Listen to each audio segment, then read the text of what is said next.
I would like to move on to Amilcar from the Commonwealth Students Association, facing very similar issues. And I would also like to hear from your side as a member of the steering committee of the Global Students Forum, Amilcar. Could you go a bit into detail about the work in the leadership of GSF and especially your portfolios, which includes the extremely relevant portfolios of racial justice and also COVID-19. So your experience in the Commonwealth region, but also what added value GSF could bring to these discussions. Claire, thank you very much, Seb. And I really appreciate what happened before me. I think Georgia allowed us to understand a global picture to the impact of COVID-19 on education systems, but more importantly, the lives of students. So on one hand, we are tasked with defending the rights of students in their capacity as students, their status as a student, but also we need to transform the material inequalities that affect students, their students' lives. And I think that is important. I think Ashley and Bianca really showed us why the interconnectedness of movements are important, to not see our movement as central or the most important for us actually. Probably the most important that we are fairly privileged, we get attention and we are unemployed usually. But outside of that, I don't see any special importance to students. I see it as another aspect or sector of the economy that can help advocate for the rights and needs of others. And then to the point that Angel brought up, I think was quite fundamental around issues of gender. So often we focus on structures, institutions, and the way people interact with them. And then we have arbitrary division that the private sphere, if you want to call it that, is a site where the state can't be involved or cannot intervene, or for somehow is secondary on our priorities list, and that is untrue. And gender equalities usually show up how state management or mismanagement of social issues take a certain life in people's homes.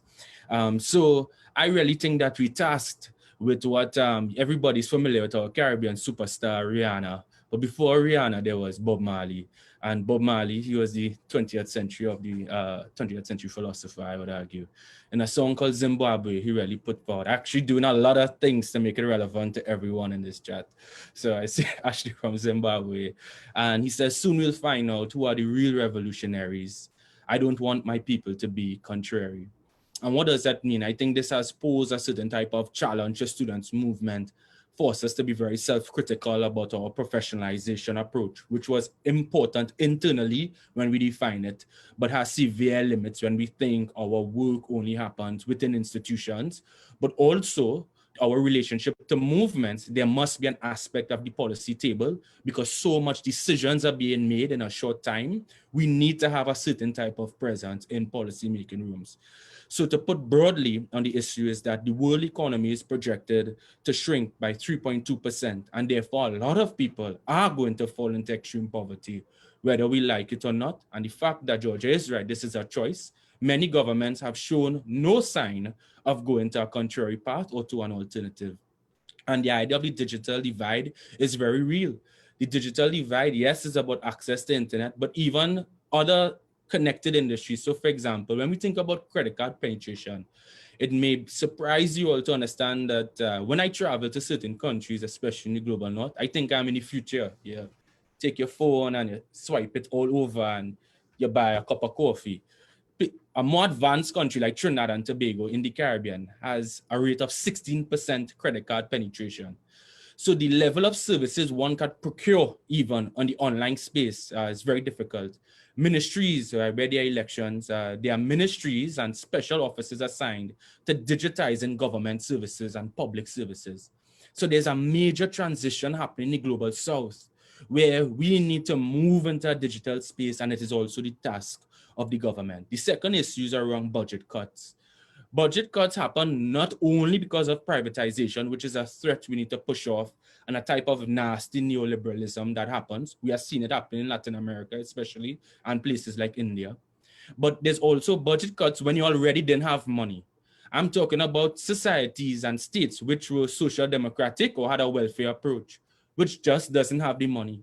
Imagine your government asking to team up with the church or civil society to raise money for laptops. And that is the type of situation that we have here, where they don't have the resources to lead the process. As not necessarily ideological. Part of it is that, of course, but it's also material. And therefore, the type of work we need to do at the global level becomes very meticulous. Because the fact is, if we don't have the money, we don't have it regionally, we need to raise money in international capital. And you don't just raise money, you have to take loans. So debt financing is going to exacerbate our issues that already existed. And therefore, there's a type of fairness and a type of relationship we would need to have, because we have a very peculiar history with the IMF for all the inclusion and diversity that they could have and regional representation. It has a certain type of relationship with Africa, Latin America, the Caribbean, which we are not proud of, on the basis of our governments as well, but also the way debt financing happens, where we have to do the reporting and the conditions for the loans, which lead to a context of privatization.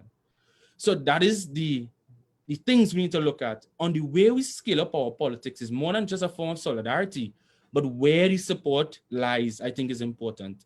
So I think there are 4 key points we must focus at, which is that students right now are tasked to challenge the model of development that is happening. And that, believe it or not, is very difficult. And national education policy is not really being produced. They're not sitting down and writing a paper, because it would be foolhardy to think that one could prescribe what the rest of the situation would look like in 3 months, in 6 months. That means whatever governments do now is the policy. And therefore, students need to really develop different types of task forces to be flexible, but also have the capacity to deal with that. The second issue, I would say, is also the issue of school feeding programs. There was a global movement almost 30 years ago, which really helped push the idea of school feeding programs globally. In the Commonwealth, that is very important for us on the issue of nutrition, of course, in Africa and the Caribbean, I'm speaking about here. And seeing it being decentralized, which is, how does the state not use food as political patronage? How is it that the state could have service delivery, which is of high quality, to ensure that young people do it? In Trinidad and Tobago, we have now moved the school feeding program out of the remit of the Ministry of Education to the Ministry of Social Development.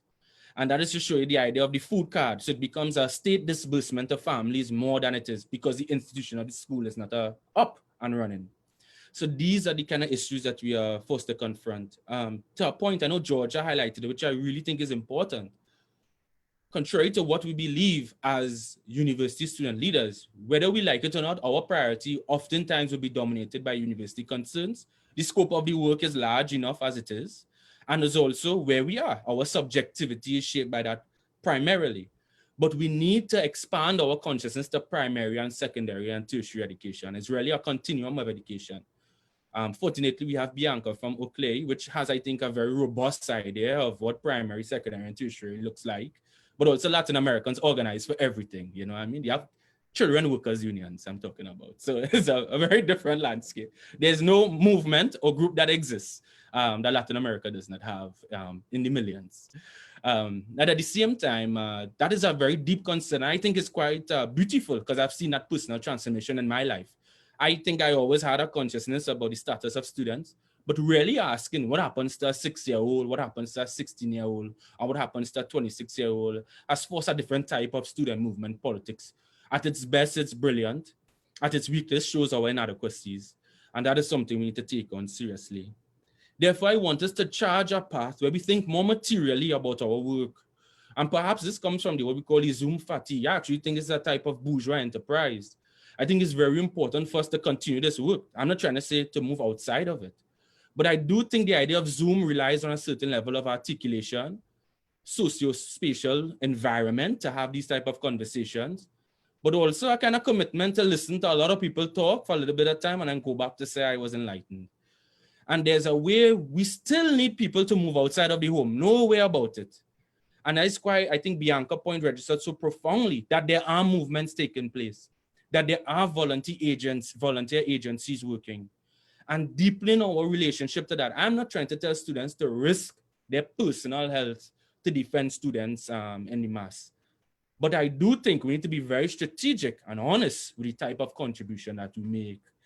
And that means we need to think very materially about our work. This is important. I'm not discarding it, and I value this. This is part of the work I have. But what kind of work we do that delivers laptops, that delivers tablets, that sits us in government meetings, that sits us in international development meetings, where we see money moving and decisions being made. But also making sure that we support each other. So what happens in St. Lucia, what happens in Sri Lanka, what happens in Zimbabwe, all our issues. And I think that consciousness lies in this group, and in fact is raised on that of this panel. The last point I would like to register on the issue of the media. The media is not important because the media is just important alone. We all know good media attention is good, and I'm looking at everyone in this chat and I have a slight inferiority complex because everyone is so attractive. So I think we will all resonate well on television. You know, I think I have a better face for radio. But beyond that, why is the media so central at this time? Is that the state now has such a dominant role in shaping the narratives and their decisions, the attention naturally falls on them, which has seen to bolster some ratings as well. Even the oppositions in certain governments don't have the same level of attention. So many decisions are being made. So many press conferences have been had. The state has a very special place now in the media's attention. What does that mean for us? We need to understand the media as a site to compete for discourse, to ensure that there are contrary opinions, alternatives. Yes, the social media is great, but traditional media has not lost its place. And we're really competing for the mind space to put pressure on it. Right now, everyone does matter. Those tweets, those perspectives by your granny and your tia and your abuela and abuelo are very important moving ahead, because we need all of us involved as a development issue. So we can't look like the young people in the room or the students in the room who have a special interest, but rather seen this as a national interest, a regional interest, and of course, globally articulated. So the points I'd just like to reiterate is on COVID-19. We need to monitor these actions, that possibly a national education policy is not forthcoming. And we need to, on one hand, support governments that are making the right decisions and then hold them accountable when they are fallen short. The next thing is solidarity. Solidarity with interconnected movements, which also means solidarity with teachers' unions who are on the front lines, right? Who are also parents of students, and to think about their lives, understand access issues, the digital divide, girls, the unequal labor that has fallen on girls. So this is an issue we have in the Caribbean right now. Girls are students and they are burdened with teaching primary school students, their younger siblings. So girls are being seen as the ones to help manage the household where the education priorities are. That is important to look at. Socio-spatial development. The worst thing to have is the assumption that we are all from middle-class families, that we all have parents who are understanding, and that we all have a desk and a private room where we could study and learn in a school. These are the conversations that we need to have. Now, you cannot invent houses right now to come and make people feel safe, or just move people into public libraries and create another public health crisis. But what we need to do is to challenge the stigma that may happen around students who don't seem to have a learning environment and may have their academic performance hindered by it. And quickly on the issue of racial justice, solidarity with movements to challenge the militarization of states, which have proven to be motivated by racist prejudice, to take up the issue of anti-Black racism as part of the Global Student Forum. I'm looking specifically around movements around decolonizing curricula, as well as decolonizing campuses and the reparations movement that we have. But I think what is important for us is to acknowledge Black student unions, not as cultural groups so that protect the special interests of a minority, but to see their political purpose as transforming the wider student union and the wider federation. And this is very important for Black student unions in the global north. And we would like to support them and have solidarity with them. And right now we're in the process of creating a directory for that. But I would also extend that consciousness. Racial justice is not specific to one group, even though anti-Black racism is real, as it is governed and regulated by white supremacy. Indigenous students have an important role to play. Latin students also have an important role to play to ensure that their dignity is protected at their university campuses primarily, but also their interests as a collective in their societies. Thank you. Thank you, America, for those brilliant reflections. We were actually planning on having another, I see a lot of